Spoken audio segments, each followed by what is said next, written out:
They have figured out what we have not figured out, which is that this is an economic war. Okay, this war does not have a military solution. We've exhausted all the good military options. What Iran has figured out is war is about studying your opponent. And they've studied President Trump very well. And I think it was just last week, President Trump said, my biggest fear is being Herbert Hoover. I do not want to be the guy who crashes the US stock market. And Iran has studied that.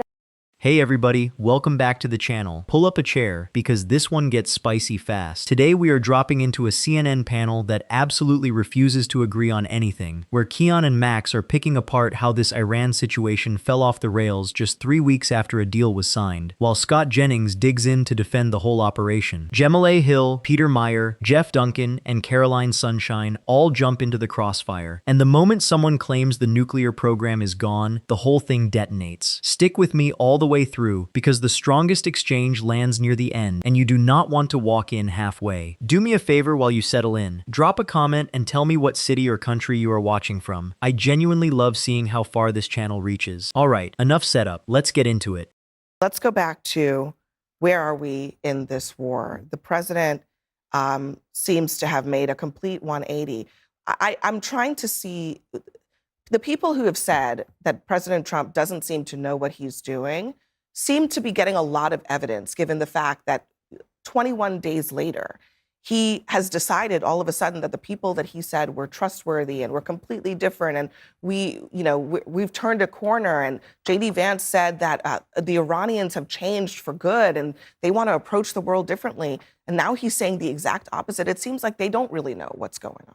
No, I mean, the very simple response is that when the Iranians are abiding by the terms that they agreed with, Trump will say nice things about them. When they are not, he won't. They go back to compliance. How do you explain them saying that? How do you explain them saying that they have changed? That's a different thing. Okay, can I add an angle to that? Look, I think that, we've been at this, the Americans, for many, many years. I was involved as a civil society activist working, going to the White House, going to the State Department, telling about how to negotiate with the Iranians. One of the ways to make sense of this apparent switch about who these people are is that they're talking about different people. That is to say, the United States, and I'm sorry to say this, has fallen for the trap that the Iranians have laid for every administration. First of all, personally, I think it's very undignified that the Vice President of the United States is our representative with someone who the counterpart is really just the fourth level a person in Iran. This guy, Ghalibaf, he is not in this. So, but what happens is that he sent, unfortunately, in my view, Vice President Vance to meet with a group of diplomats. These are the smoothest, most sophisticated diplomats you can find. They will tell you whatever you want to hear in public. And remember, I said this, I think, on the show last time, is that in the Middle East, you have to understand what anyone says to you in private, in English, is meaningless. It's only what they say in their own language and publicly that has any meaning. So what happens and that's the opposite of what people would expect in the because West, it's different but from it is, the United States, where, politicians, Maybe not so different lie in public and tell the truth off record. But it's exactly the opposite in Iran. So what happened? So Vance and Wickoff, apparently, in Trump, didn't realize this. They went to Istanbul. They heard, first of all, there was no photograph of Vance and Ghalibaf in the same room. By the way, that's a kind of a scoop. I mean, there is no evidence that they were actually in the same room. Red flag. Well, they had mediators, right? Weren't they in separate? Well, that's the other thing. The United States should never have accepted this absurd. The Iranians can't impose the terms of the deal. So what happens is the people that Vance reported to Trump that, I'm talking with these people and they're very rational. Well, they are. I've met them too. They're very smooth. But the people who are shooting at the ships are different. They are the IRGC and the leadership, and they don't care what the diplomats are saying. So that's why you bomb those guys and you don't bomb the diplomats you're talking to. One of the problems is that saying that we just got suckered in this deal because we're one of the problems, I think, for the Trump administration a little right bit now of that, I think, is that they already used the war card. The problem with using the war card early and often is that it loses its effect as it goes along, because now we're searching for targets. We're rebombing the same targets. And it's almost like playing whack-a-mole with this regime. And that is the problem that they're facing right now. Every time they go in for strikes, yeah, it's degrading a little bit, but Iran keeps coming back, and they're still the problem that they were 4 months ago. Yeah. You have to understand something before anyone tries to spin this. When Abby laid out that a complete 180 happened just 21 days after the ink was dry, that is not a small detail you get to wave away. That is the entire ballgame. 21 days, not 21 months, not a change in conditions on the ground. 3 weeks, and suddenly the people who were supposedly reliable partners became the enemy again. And Abby put her finger right on the wound when she said, "It seems like they don't really know what's going on." That is the part that should stop you cold, because the people running this were selling certainty to the entire country. They told us a corner had been turned. They told us these were different people now. And here's what people don't realize about how thoroughly the strategy got played. Kian, who actually sat in the rooms and worked this issue for years, said the United States has fallen for the trap that the Iranians have laid for every administration. Every single one. This is not a new trick. It is the oldest move in the region, and the smoothest diplomats in the world get sent the softest, most polished counterparts who tell you exactly what you want to hear. Then Kian drops the line that exposes the whole illusion. He points out that the people who are shooting at the ships are different. They are the hardliners and the leadership, and they do not care one bit what the diplomats say over coffee. Let me break down why that matters so much. You can shake hands with the friendly face all day long, and it changes nothing, because the friendly face was never holding the gun. That is a strategic failure of understanding, not a scheduling problem. And the honest voices on this panel refuse to pretend otherwise.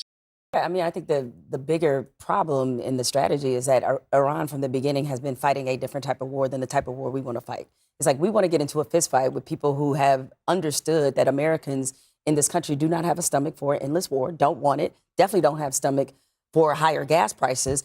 And so they know that they are okay with suffering. We are not. That is the biggest leverage that they have. And so because they have that leverage, well, now it looks as if our government has been exposed of being incompetent and not knowing what they're doing. So to me, the Iranians have been able to win the narrative war because they don't want, they know what we can't stomach. The truth is, the president won't put down troops there, right? Because he knows, I mean, that would be an important We learned event. our lessons from Iraq and Afghanistan that you don't go in with a land invasion to try to change a regime. You try to do that through the From the air in the least effective means way possible. ever. Worked in Bosnia, has worked in the past in our efforts to control and to change the direction But it of has the regime. no, it has actually, that's not true. There's no example of a war by air successfully alone changing a regime. Sources tell CNN that Israel has warned the United States of a new Iranian plot to assassinate President Trump. I think we can all agree that if Iran were to assassinate President Trump, that would be wrong, because it is wrong to assassinate leaders of sovereign nations, which is why we should have never assassinated the Ayatollah and replaced him with a younger version.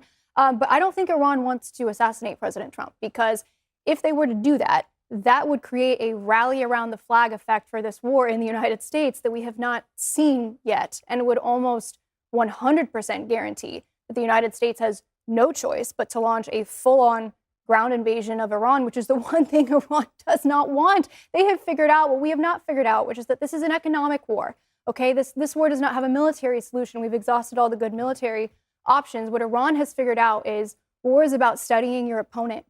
And they've studied President Trump very well. And I think it was just last week, President Trump said, you know, my biggest fear is being Herbert Hoover.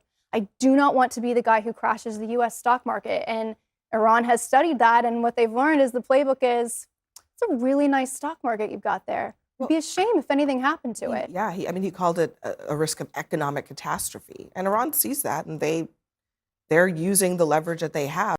This is the part that blows my mind, because Jameli Hill said the one thing nobody in power wants to admit out loud. She said Americans in this country do not have a stomach for endless war. And she is right. That is not weakness. That is a hard-earned lesson written in the cost of 2 decades of quicksand. The other side studied us. They know exactly how much pain we are willing to absorb, and it is a lot less than the pain they will absorb. And that asymmetry is the whole leverage. Yemele followed it with the knockout. Our government has been exposed of being incompetent and not knowing what they are doing. Exposed. That word is doing heavy lifting, and it is earned. And here's what really gets me. Peter Meyer, a Republican, corrected a fantasy right on that panel. Somebody floated the idea that air power alone has changed regimes before. Peter said flatly, there is no example of a war by air successfully alone changing a regime. No example. Zero. History backs him completely. You can go all the way back to the bombing campaigns of past decades. Campaigns far larger than anything happening now. And the regimes did not fall from the sky. They fell, when they fell, from the ground. Believing otherwise is not strategy. It is wishful thinking dressed up in a flight suit. Then Caroline Sunshine crystallized the trap in one sentence. She said this is an economic war, and that the other side has studied the president very well. That is the checkmate nobody wanted to see. They figured out the pressure point, and they are pressing it. This is not a shooting war they are trying to win. It is a patience contest, and patience has never been our strong suit. The Journal had an interesting take on this, which is that the MOU had this part about the Strait of Hormuz that was so poorly written that the U.S. thought that it opened up the Strait of Hormuz. But meanwhile, Iran reads it and they say, oh, actually, we control this strait. We're the ones who are going to decide who comes in and out. And now here we are. I think it speaks to the flippant nature of the whole situation. I mean, if we're being honest, I think if most Americans are being honest with themselves, this whole crisis, this war was created as a shiny object to distract so many folks from the chaos that was around this administration at the time. And what looked to be was promised a couple of days, a couple of weeks, a couple of months, is now turned into some sort of endless, unprojectable end. And it speaks to the serious nature of this. It speaks to the grave danger that not only the region, but the world sits upon. And there's really two outcomes. There's either the U.S. is going to give in to Iran, continue to give and give and give and give, or we're going to have to commit ourselves and our troops and our military to some sort of effort that is going to blow us away for extended periods of time. It's going to break a lot of people's mindsets as to what Donald Trump's true intentions are there. That's the ultimatum. There is no way to negotiate. This is a propaganda war. Donald Trump is using propaganda and he's propping up the markets. He's not talking to diplomats. He's not talking to generals on an hourly basis. He's talking to financial experts that are telling him when markets are closing, when markets are opening, and when PR needs to be pushed out to change the narrative. Scott? You seem to know exactly who Donald Trump is talking to. How do you know that? Well, just as an American watching it play out, it certainly feels as though there's no sort of organized fashion of what's going on. You said he's not talking to generals, that he's only talking to economic planners. I'm just asking how you know that. It just seems to be a wild assertion. I just wonder what evidence of that there is. As a tax-paying American, I sit there and I watch this stuff play out within minutes after the markets close. I watch before markets open. So no evidence. So here's what I think. I think we achieved a great military victory. The Iranian military is devastated. I disagree with Max. I don't think they're currently on the brink of building a nuclear weapon because they can't be because of the military victory that we have achieved. I didn't say they were on the brink of building a nuclear weapon. You said we haven't made any progress. I said we have not eradicated their nuclear program like Trump said. They have 1,000 pounds of highly enriched uranium. They still have it. Yeah, and it's buried beneath a significant amount of rubble. And then they can take it out of there when they want to. Thanks to the United States military. So that's number one. And this is where it goes from strategic failure to something that should genuinely worry you. Jeff Duncan, and remember this man is a Republican, said out loud that this whole crisis was created as a shiny object to distract from the chaos surrounding the administration. When someone from your own side says the war might be theater, you cannot dismiss that as partisan noise. Jeff went further and said the president is using propaganda and propping up the markets. Propping up, not leading, not strategizing, managing optics hour by hour. That is a devastating thing for an ally to say. But here's the moment that should end the debate, and I am not exaggerating. Max said we have not eradicated their nuclear program the way it was promised, and that 1,000 pounds of highly enriched uranium still exists. It is still there. And then, watch this, Scott Jennings, defending the operation, accidentally confirmed the nightmare. Scott said it is buried beneath a significant amount of rubble, and they can take it out whenever they want to. Read that again. The defense of the mission is that the most dangerous material on Earth is sitting under some rocks on a timer the other side controls. That is not victory. That is a countdown someone else is holding. Here's what I need you to sit with. We were promised days. We got a forever war. We were promised the program was gone. It is under rubble, retrievable on command, and the loudest voices are still calling it a win, while gas climbs and the region holds its breath. When the people defending a policy hand you the evidence against it without even noticing, you are not watching strength. You are watching a story unravel in real time. So what do you guys think of this? Leave your thoughts down in the comments. Please like and subscribe, and I will see you in the next video.